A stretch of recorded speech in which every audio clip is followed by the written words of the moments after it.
ในทางธุรกิจไม่สำคัญหรอกครับว่าทำธุรกิจอะไรแต่สำคัญที่ว่าเรา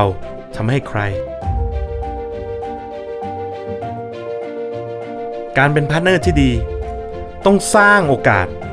ให้พาร์ทเนอร์ได้มากกว่าและคว้าโอกาสนั้นได้ก่อนใครต้องทำให้พาร์ทเนอร์ทำงานได้ง่ายขึ้นต้องไม่ใช่แค่คนขายของ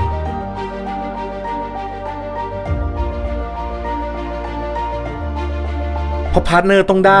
สิ่งที่ดีที่สุดทุกๆการทำงานของพาร์ทเนอร์ต้องวิเคราะห์ได้ตลอดเวลา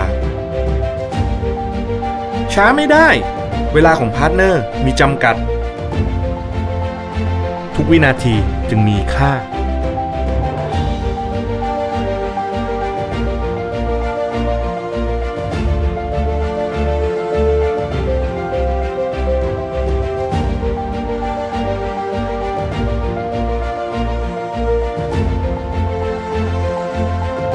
พวกเราเสร็จทันเวลาใช่ไหมครับเพราะคำว่าพาร์ทเนอร์ต้องไปให้เหนือกว่าเสมอ